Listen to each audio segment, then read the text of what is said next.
رضا کے لیے حاضری درے رضا کے لیے پھر ہوں بے چین اس عطا کے لیے اور ہے حقیقت امام ضامن کی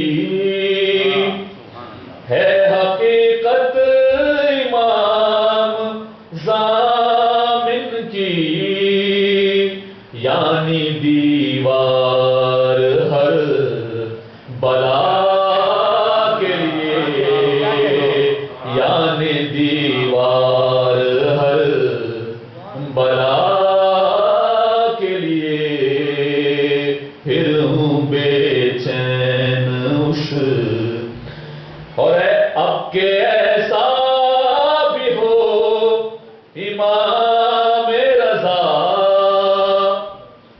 اب کہ ایسا بھی ہو امام رضا جاؤں مشہد سے کر بلا کے لیے جاؤں مشہد سے کر بلا کے لیے پھر ہوں بے چین گاتے شعر مولانا صاحب تشریف لے آئے کہ ہے حقیقت امام ضامن کی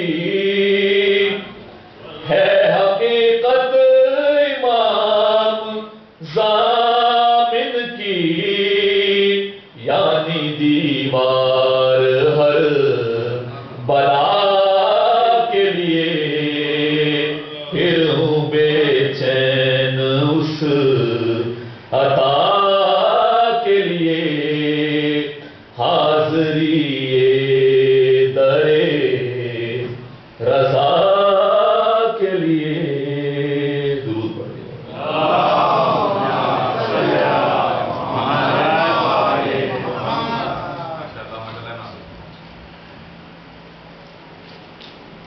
محمد اور محمد صلی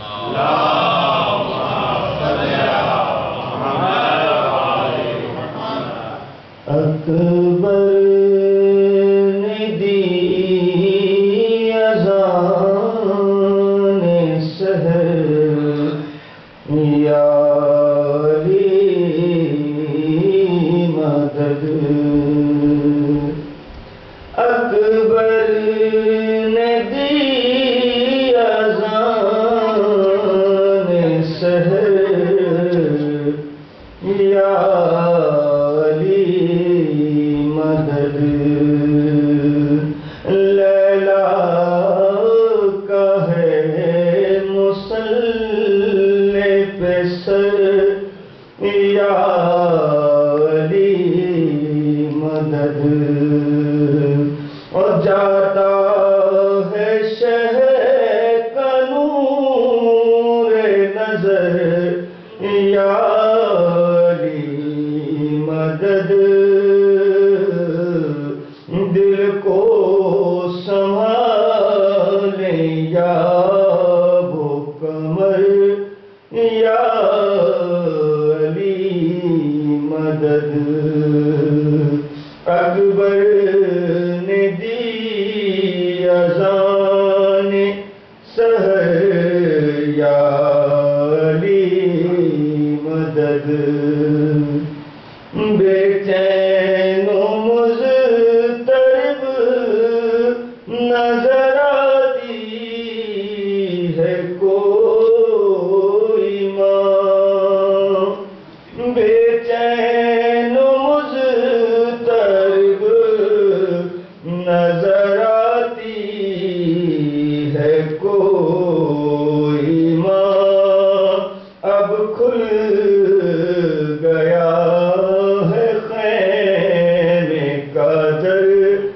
یا علی مدد اکبر نے دی اذان سحر یا علی مدد چل ہو گئے تھے شان تو پہلے ہی آپ کے،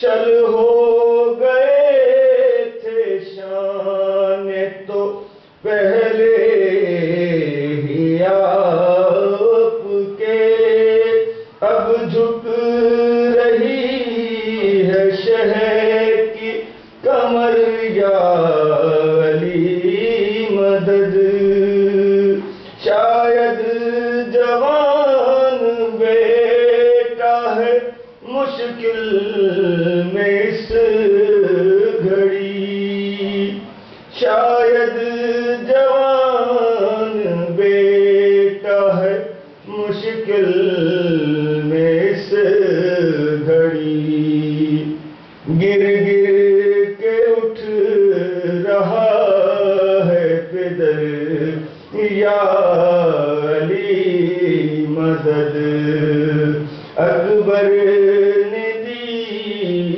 اذان سحر یا علی مدد،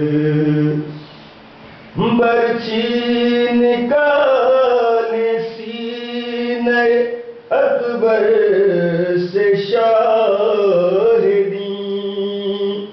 برچی نکالے سینے اکبر سے شاہدین، کوئی تو تھام شہر کا جگر یا علی مدد، کیا پڑھ رہے ہیں سینے اکبر پہ شہر دعا، کیا پڑھ رہے ہیں سینے اکبر پہ شہر دعا، یا روکتے ہیں خون جگر یا علی مدد، اکبر نے دی اذان سحر یا علی مدد، پٹی نہیں ہے آنکھوں پہ فخر خلیل کے، پٹی نہیں ہے آنکھوں پہ فخر خلیل کے، پیش پدر ہے لاش پسر یا علی مدد، اکبر نے دی اذان سحر یا علی مدد، ماں ہے پھوپھی ہے بہن ہے خیمے میں منتظر، ماں ہے پھوپھی ہے بہن ہے خیمے میں منتظر، شہ کیسے لائے لاش پسر یا علی مدد، بیٹھی رہے گی دھوپ میں خاموش اب یہ ماں، کیسے کٹے گی عمر بسر یا علی مدد، باقی نہیں ہے کوئی بھی مردوں میں اب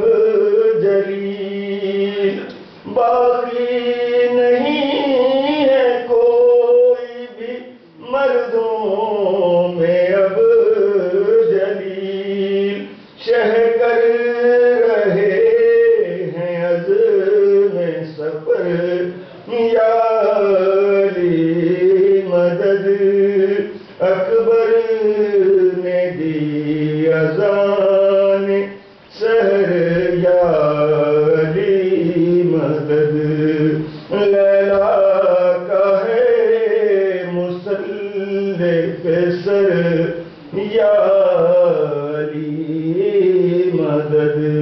درود پڑھیں.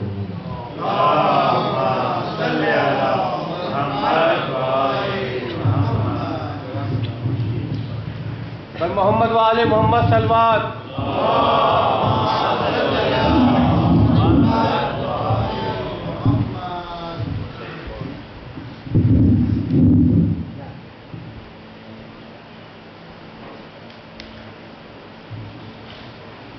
رحم اللہ من قرأ الفاتحہ.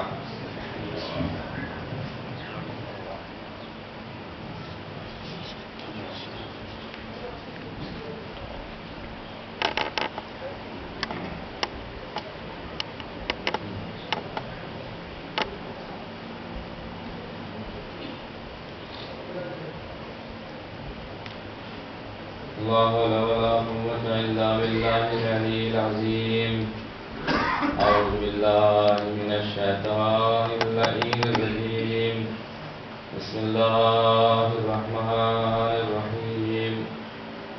الحمد لله رب العالمين والعاقبة للمتقين والنار للعاصين والكافرين والمشركين.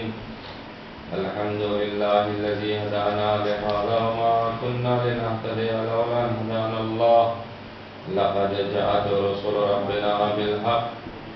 ثم الصلاة والسلام على أشرف الأنبياء والمرسلين سيدنا ونبينا وشفيع ذنوبنا وطبيب قلوبنا ومزكي نفوسنا الملقب بطه والياسين رحمة للعالمين أبي القاسم محمد. اللهم صل على محمد وآل محمد. وعلى أخيه علي بن أبي طالب الذي قال على منبره سلوني سلوني قبل أن تبغضوني. وعلى بنته فاطمة الزهراء سيدة نساء العالمين. وعلى سبتيه الحسن والحسين سيدي شباب أهل الجنة ومن ذرية الحسين عليهم الصلاة والسلام. ولعنة الله على أعدائهم أجمعين من عصرنا إلى قيام يوم الدين. أما بعد فقد قال الله تبارك وتعالى في كتابه المجيد وفرقانه الحميد وقوله الحق وهو أصدق الصادقين. بسم الله الرحمن الرحيم. قل لا أسألكم عليه أجرا إلا المودة في القربى. صلوات اللهم صل على محمد وآل محمد. عزیزان گرامی، میں نے جس آیت کریمہ کی تلاوت کا شرف حاصل کیا ہے اور آپ حضرات نے سماعت فرما کر شرف حاصل کیا ہے، ارشاد رب العزت ہو رہا ہے کہ پیغمبر ان سے کہہ دو کہ ہمیں اجر رسالت کچھ نہیں چاہیے سوائے یہ کہ ہمارے قرابتداروں سے محبت رکھیں اور ان سے محبت رکھیں. پیغمبر اسلام کی اجرت اور پیغمبر اسلام کی پوری تبلیغ اور کارکردگی کا نتیجہ یہ ہے کہ ان کے رشتہ داروں سے محبت رکھی جائے اور ان کے رشتہ داروں سے مودت رکھی جائے. یہ محبت اور مودت کیا ہے عزیزان گرامی؟ دونوں ملتے جلتے الفاظ ہیں.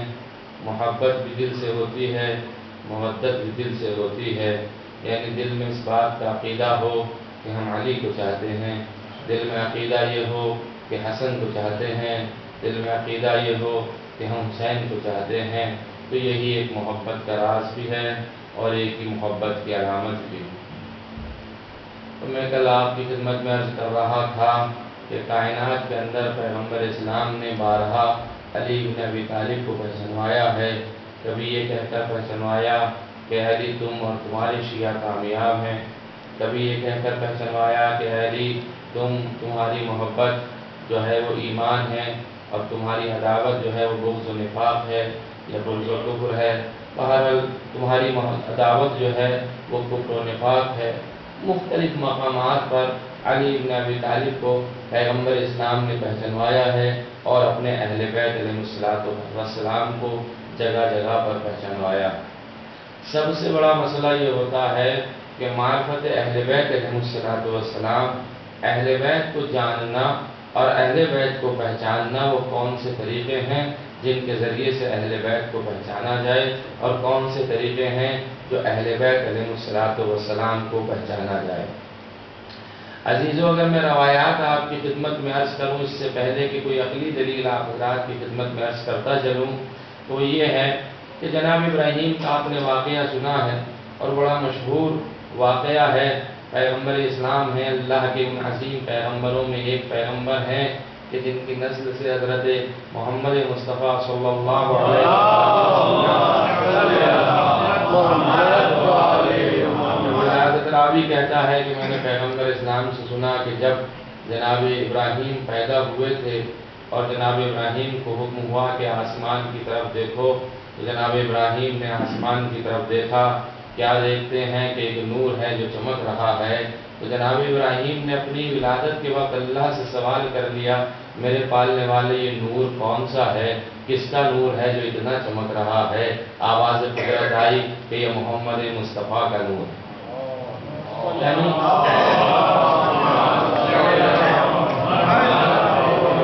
یعنی ابھی تو پیغمبر اسلام دنیا میں تشریف لائے بھی نہیں ہیں، ابھی تو حضرت ابراہیم دنیا میں تشریف لا رہے ہیں۔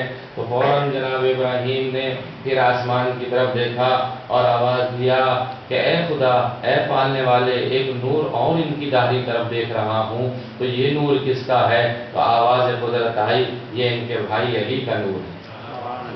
اور اس کے بعد پھر جناب ابراہیم علیہ السلام نے کہا کہ اے پالنے والے، میں کچھ اور نور دیکھ رہا ہوں جو ان کے پیچھے ہے، یہ کس کا نور ہے؟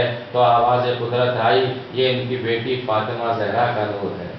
پھر جناب ابراہیم نے آسمان کی طرف دیکھا اور آسمان کی طرف دیکھنے کے بعد ارشاد فرمایا کہ اے میرے پالنے والے، میں دو نور اور دیکھ رہا ہوں جو ان تین نور کے پیچھے ہیں، وہ کس کا نور ہے؟ تو اللہ نے آواز دیا، ابراہیم، وہ حسن اور حسین کا نور ہے۔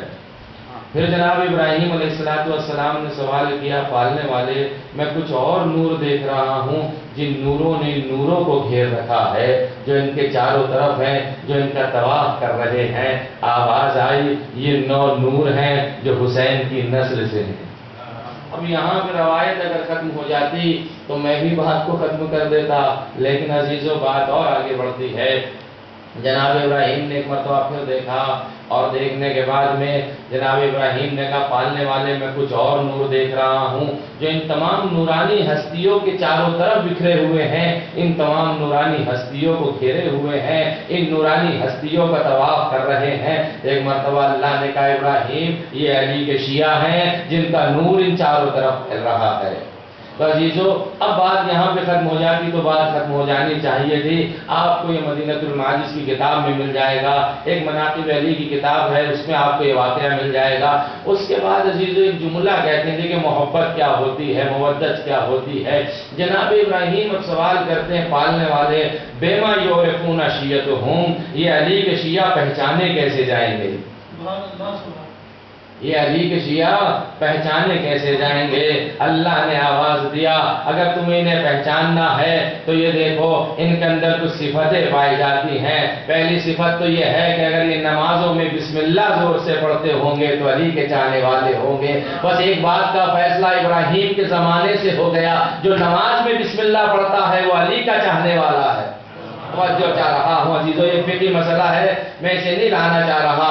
اور اس کے بعد پھر ارشاد فرمایا کہ جو نمازوں میں قنوت پڑھتے ہوں گے وہ علی کے چاہنے والے ہیں، جو 51 رکعت نماز پڑھتے ہوں گے وہ علی کے چاہنے والے ہیں۔ اور اس کے بعد کہا، جو داہنے ہاتھ میں انگوٹھی پہنتے ہوں گے وہ علی کے چاہنے والے ہیں۔ تو عزیزو، اگر ہم صرف محبت کا دعویٰ کرتے رہیں اور اللہ کے بتائے ہوئے احکام پہ عمل نہ کریں تو ہم اسی طریقے سے ہوتے رہیں گے۔ ہمارا فرض یہ ہے کہ ہم محبت بھی کرتے رہیں اور اللہ کی اطاعت بھی کرتے رہیں۔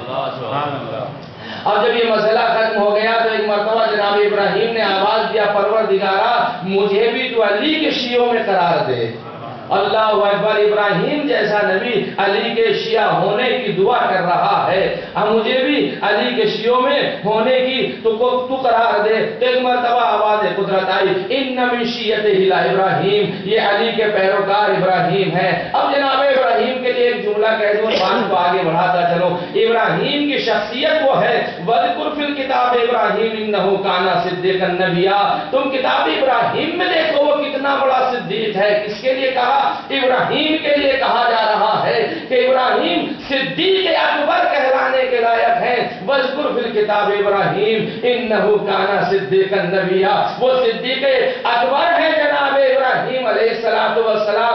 جب صدیق اکبر ہو کر علی کے شیعہ ہونے کی تمنا کر رہا ہے تو میرا علی کتنا صدیق ہوگا۔ صلوات پڑھ دے محمد آل محمد۔ آپ مقام علی کو پہچانے، عظمت علی کو پہچانے۔ عزیزان گرامی، تو آپ کی خدمت میں کل 2-3 میں نے مثالیں دی تھی، لیکن وہ نتیجے رہ گئے تھے۔ عزیزوں، میں مثال کر کے دے رہا تھا اور بات یہاں تک پہنچی تھی کہ دیکھیے ہم بھی بشر ہیں اور آپ بھی بشر ہیں، ہم بھی بشر ہیں اور نبی بھی بشر ہیں، ہم بھی حیوان ہیں، ہم بھی حیوان ہیں اور ایک گھوڑا بھی حیوان ہے، لیکن دنیا میں ان دونوں حیوانوں کا فرق یہ ہے کہ وہ صرف حیوان کی حدوں تک ہے، یہ بات یہاں تک پہنچی تھی، اور ہم حیوان ناطق کی حدوں تک ہیں، یہ بات ہوئی تھی۔ ناطق سے مراد یہاں علماء منطق نے عقل لی ہے، یعنی انسان کی تعریف یہ ہے کہ وہ عقل والا حیوان ہے، اس کے پاس عقل پائی جاتی ہے۔ عزیزوں، ایک جملہ کہنا چاہتا ہوں آپ کی خدمت میں جو کل رہ گیا تھا، اور وہ نتیجے کے طور پر آپ کی خدمت میں آج پہنچاتا چلوں کہ اگر حیوان میں اور ہمارے اندر یہ فرق ہے کہ وہ صرف حیوان ہے اور ہم حیوان ناطق ہیں، یعنی عقل والے حیوان پائے جا رہے ہیں، پائے جاتے ہیں، تو ایک بات آپ سے پوچھنا چاہتا ہوں، یہ دنیا کے جتنے بھی حیوان ناطق ہیں، یہ دنیا کے جتنے بھی حیوان ناطق ہیں، یعنی جتنے بھی یہ عقل مند انسان ہیں، اگر یہ سب مل کر یہ چاہیں کہ یہ گھوڑا کوئی ایک صفت انسان کی لے لے، اگر گھوڑے کو سب مل کر یہ انسان ناطق سب مل کر اس گھوڑے کو جو کہ حیوان ہے ایک صفت، فرض کر لیجئے طبابت کی صفت، فرض کر لیجئے حکمت کی صفت، ایک صفت اگر اس گھوڑے کو سمجھانا چاہیں، تو کیا دنیا کے تمام انسان مل کر اس گھوڑے کو علم حکمت عطا کر سکتے ہیں، علم طبابت دے سکتے ہیں؟ تو آواز آئے گی یہ ہرگز نہیں ہو سکتا۔ انسان کتنی ہی کوشش کر لے، انسان کتنی ہی آپس میں بیٹھ کر کے میٹنگ کر لے، آپس میں بیٹھ کر کے یہ طے کر لے کہ ہم گھوڑے کو ایک علم طبابت دے دیں، تو اس کے اندر یہ سکت نہیں پائی جاتی، اس کے اندر یہ صلاحیت نہیں پائی جاتی کہ وہ علم طب کو حاصل کر لے، یہ ممکن نہیں ہو سکتا ہے۔ تو عزیزو، ایک جملہ کہنا چاہتا ہوں، بس ہم جیسے بشر میں اور نبی جیسے بشر میں یہی تو فرق ہے، ہم ایک گھوڑے کو علم طبابت نہیں سکھا سکتے ہیں اور نہ اس کے اندر یہ صلاحیت پائی جاتی ہے کہ وہ علم طب کو حاصل کر لے۔ بس اللہ والو، ایک بات آپ کی خدمت میں عرض کروں، جب ہم ایک گھوڑے کو علم طبابت نہیں سکھا سکتے اور اس کے اندر یہ صلاحیت نہیں پائی جاتی ہے کہ وہ علم طب کو حاصل کر لے، تو اسی طریقے سے اہل بیت کی اور ہماری مثال ہے۔ اہل بیت اگر ہمیں بتائیں گے بھی، ہمارے اندر وہ صلاحیت نہیں پائی جاتی کہ ہم انہیں پہچان لیں۔ صلوات پڑھتے محمد آل محمد پر۔ تو اس میں ابھی تو آپ کہہ رہے کہ اہل بیت علیہ السلام کا مسئلہ ہے یا انسانوں کا مسئلہ ہے؟ نہیں عزیزو، مسئلہ اہل بیت کا انسانوں کا نہیں ہے۔ گھوڑے کے اندر یہ صلاحیت نہیں پائی جاتی کہ اس علم طب کو سیکھ لے، انسانوں کے اندر یہ صلاحیت نہیں پائی جاتی کہ وہ بشر وحی کو سمجھ لے۔ بس ہم میں اور ان میں فرق یہ ہوا کہ ہم وہ بشر ہیں جو خاطی بشر ہیں، وہ بشر ہیں جن کی طرف وحی نازل ہوتی ہے۔ ایک صلوات پڑھتے ہیں محمد آل محمد پر۔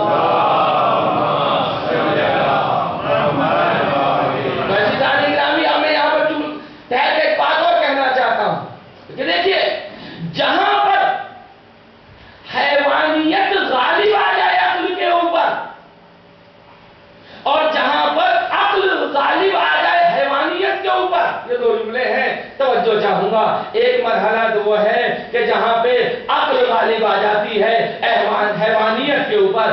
اگر عقل انسان کی غالب آ گئی حیوانیت کے اوپر تو یہ حضرت انسان فرشتوں سے افضل ہو جاتا ہے. اور اگر یہی عقل مغلوب ہو گئی اور حیوانیت غالب آ گئی تو قرآن کہتا ہے بل ہم اضل، تو یہ حیوانوں سے زیادہ بدتر ہو جاتا ہے. اب دیکھیں دونوں چیزوں کا فرق پہچانے عزیزان گرامی. تو عزیزوں جب مثالیں دی جاتی ہیں تو مثالوں میں کچھ شباہت پائی جاتی ہے. اس لیے کہ ہم یوں ہی مثالیں نہیں دیتے ہیں. قرآن مجید میں یوں ہی مثالیں نہیں دی گئی ہیں. میں کل یہاں تک آپ کو لے کے آیا تھا، اب اپنی بات کو آگے بیان کروں.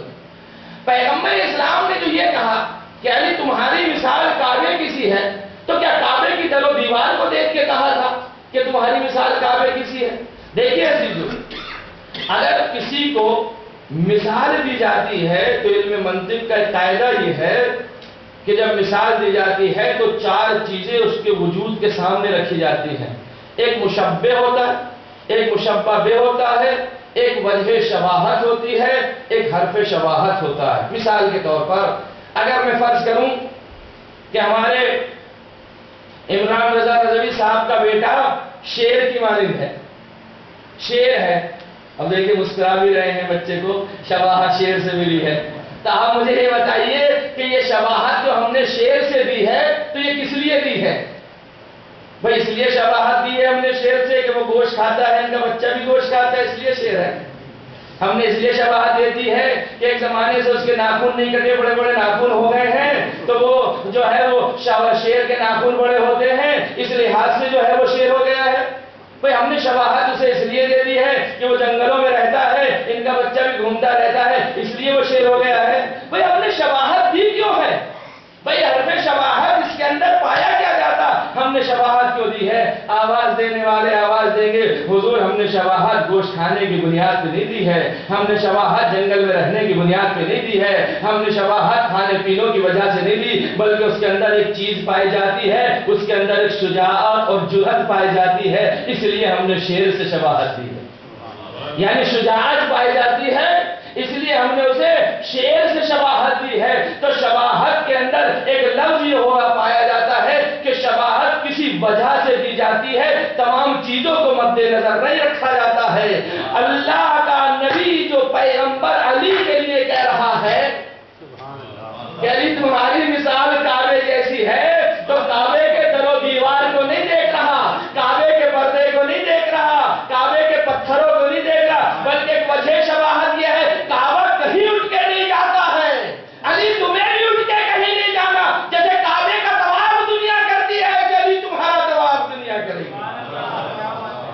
سلوات پڑھ دیں محمد علیہ وسلم. یہ دیکھیے عزیزو جب شباہت پائی جائے گی، جب تک ہمارے پاس میں عزیزو فضائل علی ابن ابی طالب کو سمجھنے کا مادہ نہ ہو، ان کو سمجھنے والی عقل نہ ہو، ہم روایت کو نہیں سمجھ سکتے. جب ہم روایت کو نہیں سمجھ سکتے تو عقل کو کیا سمجھ پائیں گے؟ ہم نبی کو کیا سمجھ پائیں گے؟ ہم علی کو کیا سمجھ پائیں گے؟ عزیز ایک بات آپ کی خدمت میں عرض کرتا چلوں. دیکھیے آج مجلس کی مناسبت ہے امام ہشتم علیہ السلام کی شہادت سے. ایمان سے کسی نے سوال یہ کیا کہ خدا کو پہچانا کیسے جائے؟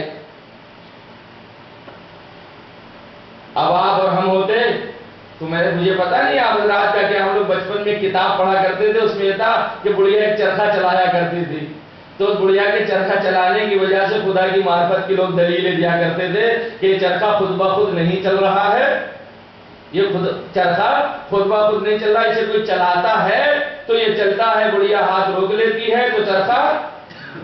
ارے بھائی اردو میں پڑھ رہا ہوں کچھ تو بولے، اس لیے کہ مجلس آج آپ پڑھیں گے میں صرف سنوں گا. غور کر رہے ہیں آپ؟ بھائی ہزاروں مجلسیں آپ نے سنی ہیں تو یہ مثالیں بھی سنی ہوں گی، اور جب تک آپ نہیں بولیں گے تو عزیزو تمرین کیسے ہوگی؟ کم سے کم پڑھنے والے کو یہ تو پتا چلے کہ سامنے والے کو یاد کتنا ہے، اس لیے کہ آپ کو تو پتا ہے مجھے یاد کتنا ہے. ایک صلوات پڑھ دیں محمد آل محمد کا. کوئی وہ چرخہ چلاتی تھی تو چرخہ رک جاتا تھا، اس کے کسی بزرگ نے مثال دے دی اور یہ کہہ دیا کہ بیٹا کہ دیکھو بڑھیا چرخہ چلاتی ہے تو چلتا ہے، اگر بڑھیا ہاتھ روک لیتی ہے تو رک جاتا ہے. اب دیکھیے عزیزو ایسے ہوتے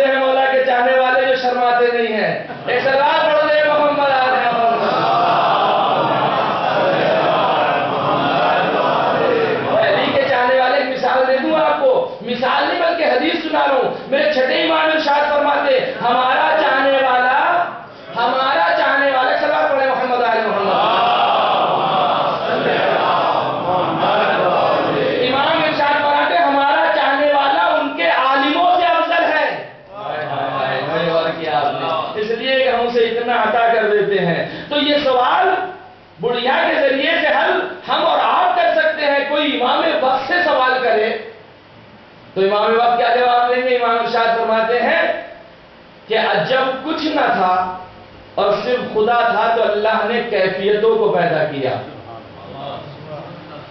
اللہ نے کیفیتوں کو پیدا کیا. اب اگر میں اس کی تفسیر میں جاؤں گا تو میری ساری باتیں رہ جائیں گی. بہت تیزی کے ساتھ گزروں گا. آپ جتنا سمجھ سکتے ہیں سمجھ لیجئے گا ورنہ بعد میں پوچھ لیجئے گا ہوا کیا. کہا اللہ نے کیفیتوں کو پیدا کیا. کہا یہ کیفیتیں کہاں سے آتی ہیں؟ کیفیت کسے کہتے ہیں؟ مثال دے دوں جو رات دن آپ کرتے ہیں. کیفیت کہتے ہیں کیسے کو، کیفا کو. جو آپ کہتے ہیں ہاؤ آر یو، یہ ہاؤ جو آپ کا ہے نا یہ کیفیت پہ دلالت کرتا ہے. پوچھتے ہیں نا کسی کو جب ملتے ہیں بھی کیسے ہو، تو یہ جو کیسے ہے نا بھئی آج کل رکھا کیا یہی تو ہے ہائے اور ہاؤ آر یو ہے. اب زندگی میں لوگ ہائے ہائے کرنے لگے اسلامی طریقے چھوڑ کر. خیر مجھے اس سے بحث نہیں ہے. یہ ہاؤ جو ہے نا یہ کیفیتوں میں دلالت کرتا آپ کیسے ہیں. تو کہتے ہیں یہ کیفیتوں کا پتہ کیسے چلتا ہے؟ کہ جب انسان کا مزاج بدلتا ہے تو پتہ چلتا ہے طبیعت کیسی ہے. کیفیت پتہ چلتی ہے مزاج بدلنے سے. کا مزاج بدلتا ہے تو کیا ہوتا ہے؟ کہ جب مزاج کس چیز سے بدلتا ہے؟ کہ جیسے طبیعت بدلتی رہے گی مزاج بدلتا رہے گا. کہ طبیعت کیسے بدلتی ہے؟ کہ جب انسان کے حالات بدلتے رہیں گے تو طبیعت بدلتی رہے گی. بھئی دیکھیں میں کہاں لے کے جا رہا ہوں آپ حضرات کو. کہ کیفیتوں کا پتہ مزاج سے چلے گا، مزاج کا پتہ طبیعتوں سے چلے گا. اب یہ طبیعتوں کا پتہ کہاں سے چلے گا کہ کیسی طبیعت ہے؟ تو آواز آئے گی طبیعتوں کا پتہ حالات سے چلے گا. حالات کیسے ہیں؟ اما حالات ہی ٹھیک اور نیچوں پر ہوتے ہیں تو انسان کا پتہ چلتا ہے نا کیسا ہے. کہ یہ حالات کا پتہ کہاں سے چلے گا کہ حوادث ہوتے رہیں گے تو حالات بدلتے رہیں گے. کبھی انسان کے کچھ حالات ہیں اور کبھی انسان کے کچھ حالات ہیں. تو امام ارشاد فرماتے ہیں کیفیتوں سے پتہ چلتا ہے. اب جہاں کیفیتیں نہ پائی جاتی ہوں، ابھی میں واضح نہیں کر پایا اپنی بات کو. امام ارشاد فرماتے ہیں کہ کیفیتوں سے پتہ چلتا ہے. اب جہاں کیفیتیں نہ پائی جاتی ہوں اب ایمانداری سے بتائیے یہ کیفیت خدا میں پائی جائے گی؟ کیا خدا کا مزاج بدلتا ہے؟ کیا خدا کے اندر تبدیلی آتی ہے؟ کیا خدا کے اندر چینجنگ آتی ہے؟ کیا خدا کے اندر تغیر آتا ہے؟ کیا خدا کے اندر تبدل آتا ہے؟ کیا خدا کے اندر مزاج آتا ہے؟ بھئی خدا کے اندر اگر یہ چیزیں آنے لگیں تو خدا نہیں ہے. اس لیے کہ جو بدلنے لگے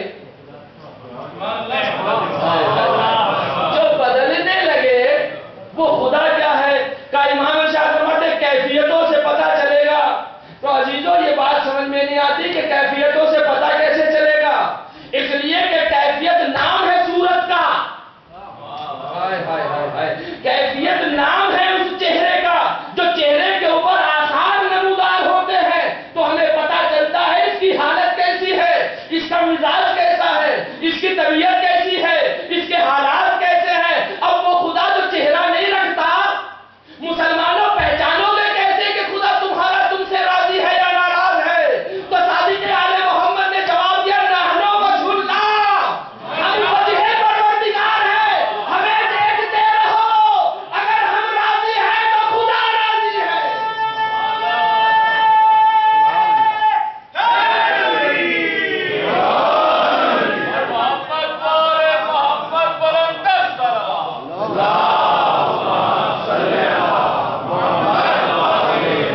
خدا کوئی چہرہ نہیں رکھتا جسے دیکھ کے یہ بتا دو کہ ہم سے ناراض ہے یا راضی ہے. لاکھ عبادتیں کرتے رہنا، کسی مسجد سے کوئی آواز نہیں آئے گی کہ راضی ہو گیا. کسی مسجد سے کوئی آواز نہیں آئے گی، کسی قرآن سے کوئی آواز نہیں آئے گی، کسی حج سے کوئی آواز نہیں آئے گی، کسی زکات کے چھوڑنے سے کوئی آواز نہیں آئے گی کہ راضی ہو گیا. اگر کسی کو حج کرتے ہوئے، نماز پڑھتے ہوئے، روزہ رکھتے ہوئے، زکات دیتے ہوئے آواز آ بھی جائے تو 1400 سال سے مسلمان ایک بات پر جھگڑا کرتا، یہ آواز تو ہمارے لیے آئی، یہ آواز تو ہمارے لیے آئی، یہ آواز تو ہمارے لیے آئی، یہ آواز تو ہمارے لیے آئی. کسی کو کوئی آواز نہیں آئی. تو اگر دیکھنا چاہتے ہو کہ خدا راضی ہے یا ناراض ہے تو وجہ اللہ کو دیکھو. اب اگر علی راضی ہے تو خدا بھی راضی ہے.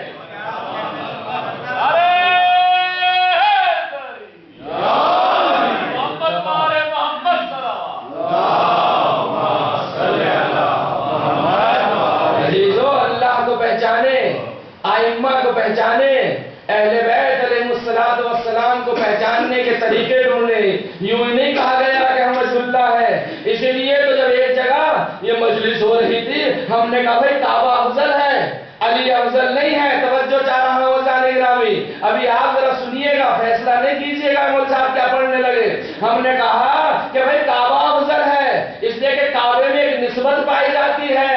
ممبر سے ہم اس بات کو پڑھ رہے تھے، کسی نے مجلس سے کھڑے ہو کر آواز دیا قبلہ کعبے میں کیا نسبت ہے؟ ہم نے کہا وہ بیت اللہ ہے. کہنے لگا اس میں ایک نسبت پائی جاتی ہے تو وہ افضل ہو گیا.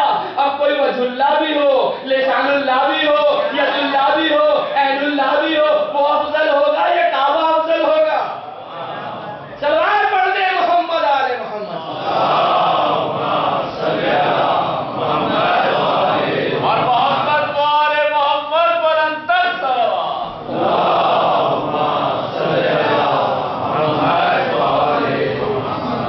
سلوات پڑھ دے محمد آل محمد.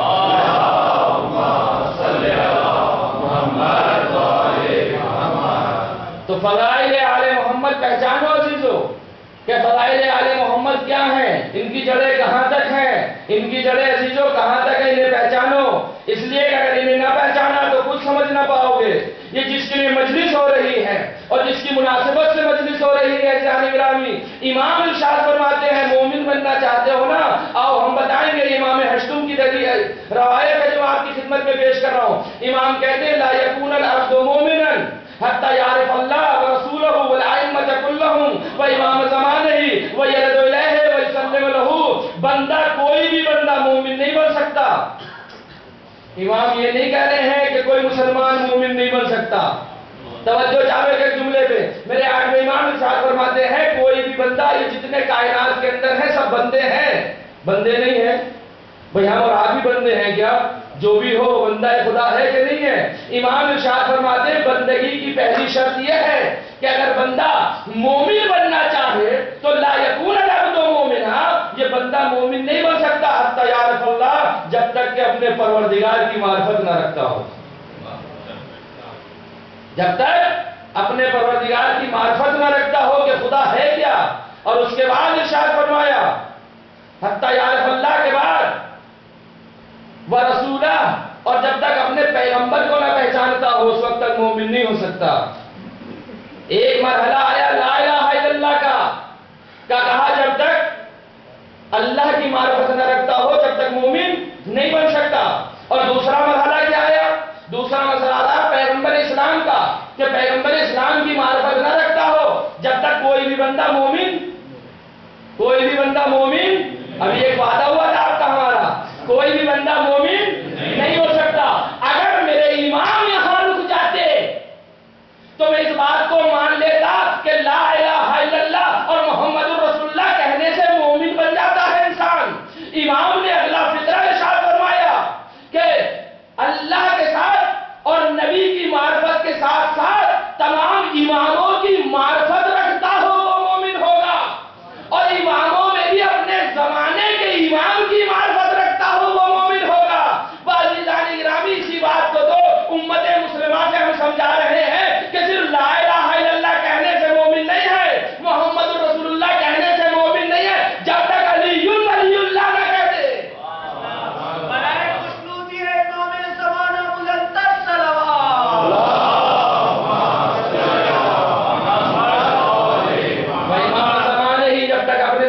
امام کو نہ پہچانتا ہو وہ مومن نہیں ہو سکتا. اور سنیں اس کے بعد کیا کہتے ہیں وَيَرَدُ إِلَيْهِ. اور صرف پہچاننا ضروری نہیں ہے، اس وادی میں جا کے وارد ہو جائے کہ امام ہے کیسے، نبی ہے کیسا، خدا ہے کیسا، معرفت کامل ہو. وَيُسَلِّمُ لَهُ، اور ان کو تسلیم بھی کرتا ہو، قبول بھی کرتا ہو.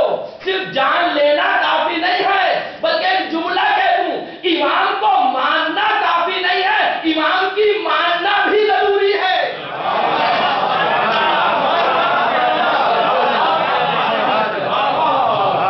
عزیزو صرف امام کو ماننا کافی نہیں ہوگا جب تک امام کی نہ مانی جائے. اگر ہم امام کو مانتے رہیں اور امام کی باتوں کو نہ مانے تو ہماری مثال ممکن ہے ان عیسائیوں اور یہودیوں کی ہو جائے کہ عیسیٰ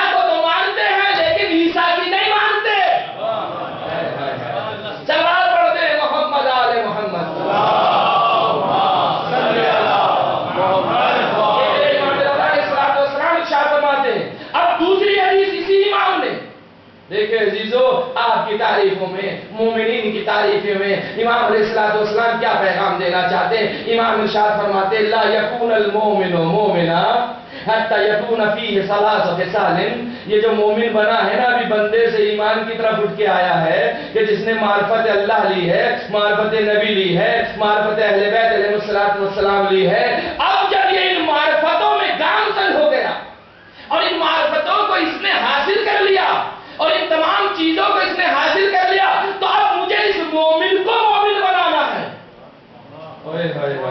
دیکھیں غور کیجئے گا، ابھی تک ایک عام بندے کو مومن بنایا جا رہا تھا، ایک عام بندہ اسے مومن بنایا جا رہا، اب امام ایک مومن کو مومن بنانے جا رہے ہیں، اس لیے کہ ایمان کے درجے ہیں کہ نہیں ہیں؟ اگر درجے نہ ہوتے تو پھر سلمان کون سے درجے پہ تھے؟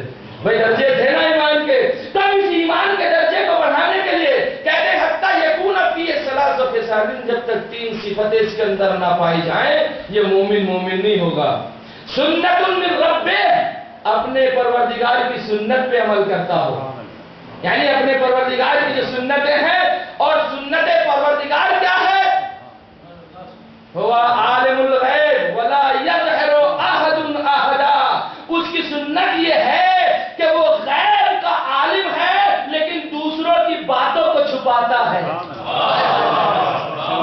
قربان ہو جائے جانے، قربان ہو جائے جانے، جب تک مومن مومن نہیں بنے گا جب تک سنت پروردگار نہ ہو، اور سنت پروردگار میں کیا ہے کہ وہ دوسروں کے راز کو چھپاتا ہے، دوسروں کی چیزوں کو ظاہر نہیں کرتا ہے۔ تو ایک مومن کا فریضہ یہ ہے اگر کسی سے کوئی مسٹیک غلطی سے ہو بھی گئی تو وہ مومنین میں جا کے اس کو آشکار نہ کرے، ورنہ بھی سنت الہی نہ پائی جائے گی۔ اور آج کل مومن کا حال کیا ہے؟ ذرا بہانہ تلاش کرتا پھرتا ہے، فلاں مومن کے یہاں ہو کیا رہا ہے۔ وہ اپنی پریشانیوں میں اتنا پریشان نہیں ہے جتنا ایک پڑوسی کی خوشیوں سے پریشان ہے۔ کمال ہے صاحب، مومن کی علامت ہے یہ، اسے مومن کہتے ہیں۔ مومن کسے کہتے ہیں؟ رازوں کو چھپاتا ہے، باتوں کو چھپاتا ہے، اسے مومن کہتے ہیں۔ اور دوسری بات کیا؟ وَسُنَّةٌ مِّن نَبِيِّهِ، مومن کی علامت یہ ہے کہ نبی کی سنت پہ عمل کرتا ہے۔ نبی کی سنت کیا ہے؟ وَمَدَارَةُ النَّاسِ، لوگوں کو سہارا دیتا ہے۔ نبی کی سنت یہ ہے لوگوں کو سہارا دیتا ہے۔ اور آج کل مومن کی صفت یہ ہے کہ اتفاق سے، دھوکے سے، بھولے سے، بھٹکے سے کسی کی مدد کر بھی دی، جب تک 40 جگہ نہ کہہ دیا چین نہ پڑا۔ تو آپ بتائیے مومن مومن ہے؟ اگر کوئی انسان تازہ میلبرن میں وارد ہو گیا اور بیچارے کو سہارا دے دیا تو 2 سال بعد تانا بھی دے دیا، وہ وقت بھول گیا کہ ہم نے سہارا دیا تھا۔ اللہ اکبر، بتائیے یہ مومن کی علامت ہے؟ امام ارشاد فرماتے مومن کی علامت یہ ہے کہ دوسروں کو سہارا دیتا۔ اور تیسری علامت، امام کا جملہ یہاں پر نہیں رکا، وَسُنَّةٌ مِّن وَلِيِّهِ، اس کے ولی کی سنت کیا ہے؟ سنت ولی کیا ہے؟ الصبر فی الباساء والضراء، جب مشکلات پڑتی ہیں اس کے اوپر تو صبر کرتا ہے۔ کبھی بھی عزیزو زمانے کے تھپیڑوں میں آ کر، حوادث زمانہ میں آ کر گھبراؤ مت، اس لیے کہ تمہارا امام باقی ہے، اور جس کا امام باقی ہوتا ہے وہ زمانے سے گھبراتا نہیں ہے۔ اپنے امام نے زمانہ سے لو لگائیے، دیکھیے مدد کو کیسی آتے ہیں، اس لیے کہ یہ وہ ہستیاں ہیں۔ ایک واقعہ سنا دوں عزیزو آپ کی خدمت میں، اور انشاءاللہ بات کو آگے بڑھاتا ہوا کل آپ کی خدمت میں عرض کروں گا۔ دیکھیے سوال سب سے بڑا یہ ہے، میں چاہ تو یہ رہا تھا کہ تجھ امام رضا علیہ السلام کی طرف بھی آؤں، لیکن جب ہم نے ان کی حدیثیں بیان کی تو میں سمجھتا ہوں کسی طرح سے کوئی حق حاصل ہو گیا کہ امام چاہتے کیا ہیں۔ یہ تو سب جانتے ہیں کہ امام نے ولایت عہدی قبول کی ہے یا قبول نہیں کی ہے، یہ لوگ جانتے ہیں کہ مامون کا مقابلہ امام نے کس طریقے سے کیا ہے، یہ لوگ جانتے ہیں کہ ہارون کا مقابلہ امام نے کس طریقے سے کیا ہے۔ عزیزو تمام چیزوں کو چھوڑ کے ایک بات بتا دوں، امامت کبھی ملوکیت کے سامنے جھکتی نہیں ہے۔ تاریخ پڑھنے کی ضرورت نہیں ہے، جملہ قیامت تک کے لیے کافی ہے۔ جہاں امامت ہوگی وہاں ملوکیت خود بخود شرمندہ ہوتی ہے، اس لیے کہ یہ امامت کی تعریف میں ملتا ہے عزیزو، امام سب سے اعلیٰ ہوتا ہے، امام کسی کا محتاج نہیں ہوتا ہے، حکومتیں اس کی محتاج ہوتی ہیں، یہ حکومتوں کا محتاج نہیں ہوتا، بادشاہ اس کے محتاج ہوتے ہیں، یہ بادشاہوں کا محتاج نہیں ہوتا ہے، زمانہ اس کا محتاج ہوتا ہے، یہ زمانے کا محتاج نہیں ہوتا۔ محتاج ہوتی ہے، یہ دنیا کا محتاج نہیں ہوتا ہے۔ تو امامت کی شان یہ ہوتی ہے عزیزان گرامی کہ امام علیہ السلام نہ کسی سے روب میں آتے ہیں، نہ کسی سے ڈرتے ہیں، نہ کسی کے سامنے خوف کھاتے ہیں۔ اس لیے تو میرے مولا جب جایا کرتے تھے تو آواز آیا کرتی تھی شیر خدا جا رہا ہے۔ امامت کا ایک مسئلہ ہے۔ اب آپ کو میں چاہنے والوں کی ایک مثال دے دوں، چاہنے والے ہوتے کیسے ہیں۔ ایک بار مولا کائنات نے اپنے ایک دوست سے کہا فلاں شہر چلو گے؟ تو ایک مرتبہ جانتا تو تھا امام ہے لیکن عقل میں نہیں آ رہا تھا۔ کیوں؟ اس لیے کہ امام کا رتبہ کہاں، انسان کا رتبہ کہاں۔ کہا مولا کیسی باتیں کر رہے ہیں آپ؟ کہا ہاں میں تم سے کہہ رہا ہوں چلو گے؟ کہا ہاں چلیں گے۔ اور یہ ٹھیک ہے۔ مولا نے کہا اپنی آنکھیں بند کر لو۔ چاہنے والے نے آنکھیں بند کر لی۔ امام کا چاہنے والا ہوتا ہی ایسا ہے کہ جو کہہ دے اسے مان لے، اس میں اپنی عقل درکار نہ کرے کہ میری عقل میں نہیں آتا یہ کیسے ہوگا۔ ارے بھئی عقل امامت بول رہی ہے، ہماری عقل کیا ہے؟ سر جو چاہ رہا ہو جانے گرامی دیکھیے آنکھیں بند ہو گئی۔ امام نے کہا آنکھیں کھول لو۔ آنکھیں کھولی تو دوسرے شہر میں موجود تھا، دوسرے شہر میں موجود تھا۔ ایک مرتبہ امام نے تھوڑے سے پیسے دیے اور جب پیسے دیے تو اس سے کہا جاؤ فلاں قصاب کی دکان پہ جاؤ تھوڑا سا گوشت خرید کے لے آؤ۔ اب یہ گیا قصاب کی دکان پہ۔ امام کے چاہنے والے کیسے ہوتے ہیں میں یہ آپ کو خدمت میں کرنا چاہتا ہوں۔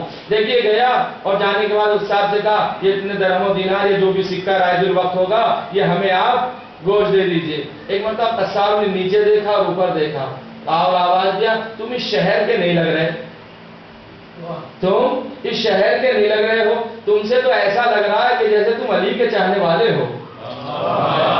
ایسی بات کی ہے، ابھی کون سی ایسی بات تھی اس کے اندر؟ کہا ہاں۔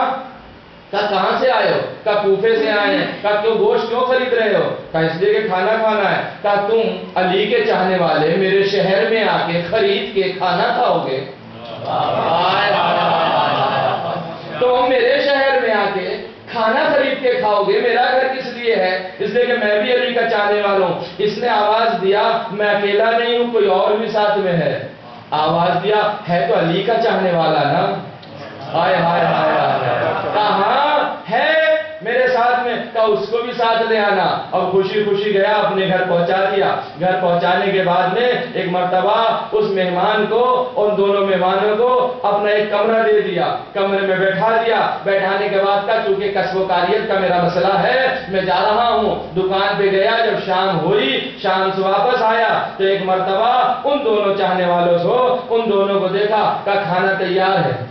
لیکن جب یہ گیا تھا اب آپ کہیں گے یہ مسئلہ کیسے؟ اس لیے کہ ابھی تک یہ علی کے چاہنے والوں کو دیکھ رہا ہے، علی کو جانتا ہے لیکن علی کو پہچانتا نہیں ہے، ابھی علی کو پہچانتا نہیں ہے۔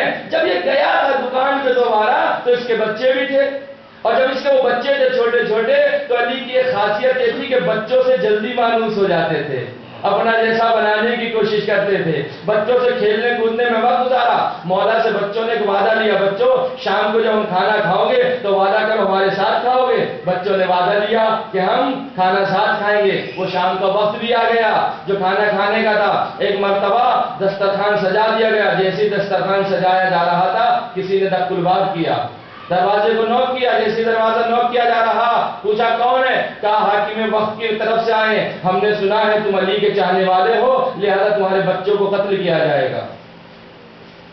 عزیزو توجہ چاہ رہا ہوں آپ حضرات کی کہ بچوں کو آپ کے قتل کیا جائے گا۔ تو ایک مرتبہ بیوی کے پاس گیا، بیوی سے پورا ماجرا بتایا اور اس سے کہا دیکھو میرے گھر پہ علی کے چاہنے والے آئے ہوئے ہیں، انہیں کسی طرح سے یہ پتہ نہ چل جائے کہ بچوں کو قتل کیا جا رہا۔ دونوں بچوں کو دیا اور کہا لو قتل کر دو۔ قتل کرنے کے بعد دونوں بچے گھر میں آ گئے، ابھی تک کسی کو کوئی خبر نہیں ہو کیا رہا ہے۔ ایک مرتبہ جب دسترخوان بچھا دیا گیا، کھانا لگا دیا گیا، کھانا سجا دیا گیا، اب وہ وقت کا زمانے کا امام کہتا ہے ہم کھانا اس وقت تک نہیں کھائیں گے جب تک بچے نہ آئیں گے، اس لیے کہ ہم نے بچوں سے وعدہ کیا ہے کہ ہم تمہارے ساتھ کھانا کھائیں گے۔ بس عزیزو ابھی تک نہیں پہچانا کون ہے؟ اس نے کہا نہیں ہو سکتا، آپ کھا لیجئے بچے بعد میں کھا لیں گے۔ صبر دیکھیں علی کے چاہنے والے کا، تحمل دیکھیں علی کے چاہنے والے کا، حوصلہ دیکھیں علی کے چاہنے والے کا۔ ایک مرتبہ کہا یہ نہیں ہو سکتا کہ بچے آپ کے ساتھ کھانا کھا لیں، آپ کھا لیجئے۔ کہا نہیں پورا ماجرا بتائیے، وجہ کیا ہے؟ ہم وعدہ کر چکے ہیں کہ حضور بات ایسے ایسے ہے، یہ ہوا تھا اور محبت علی میں بچوں کو قتل کر دیا گیا۔ علی نے ایک مرتبہ آواز جب اتنا سا معاملہ ہے، اتنا سا معاملہ ہے کہ بچے کہاں ہیں؟ اب بچوں کے سروں کو لایا گیا، بچوں کے بدن کو لایا گیا، علی نے مصلی بچھایا، نماز پڑھی، سر کو لیا، بدن کو لیا، جوڑ دیا، بچے اشہد ان علی ولی اللہ کہتے کھڑے ہو گئے۔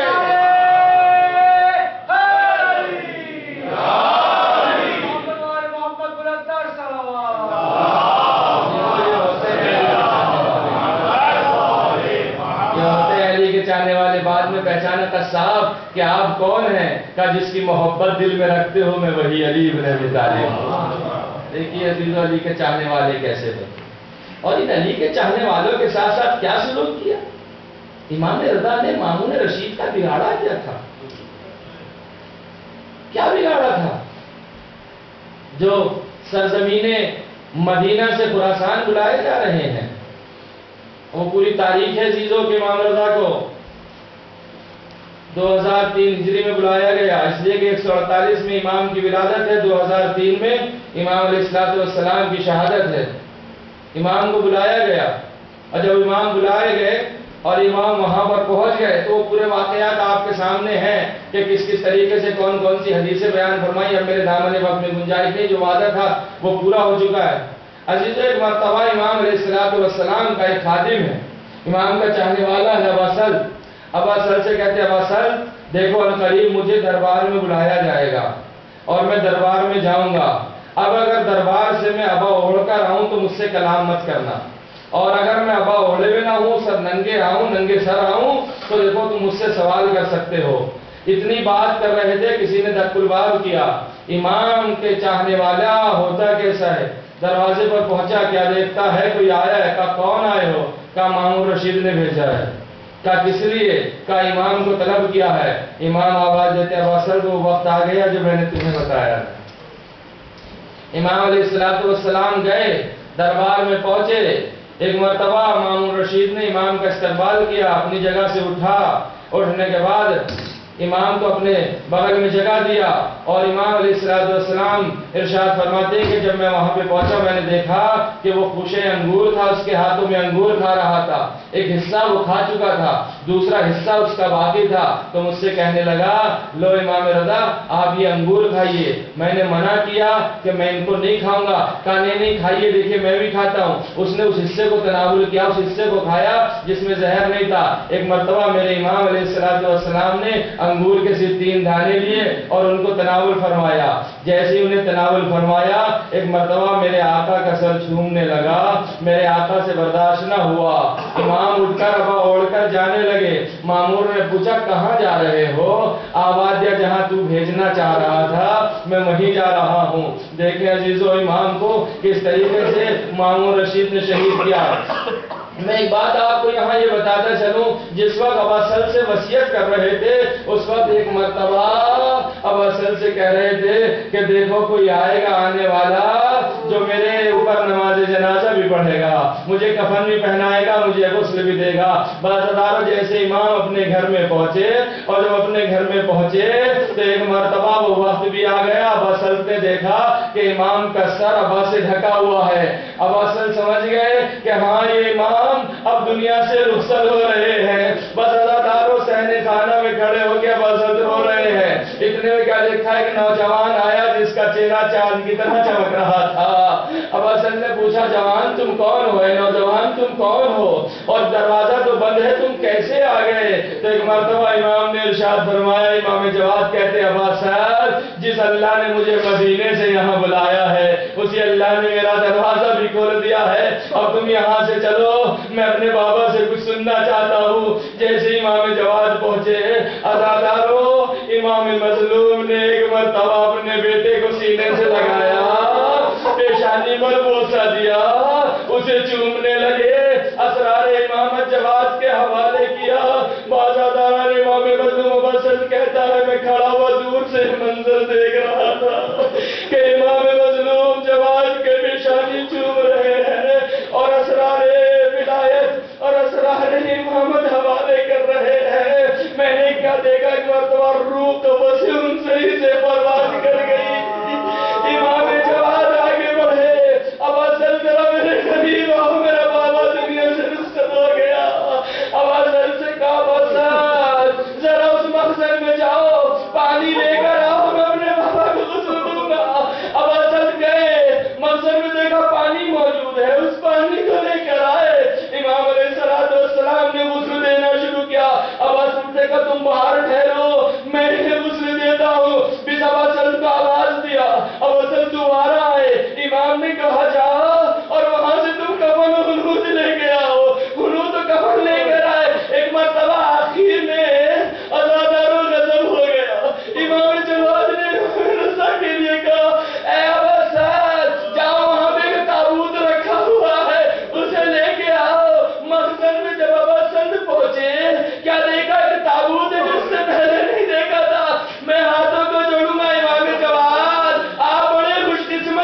زیارت کر لو ہائے امام رضا رحمت اللہ یا حسین یا حسین یا حسین یا حسین یا حسین یا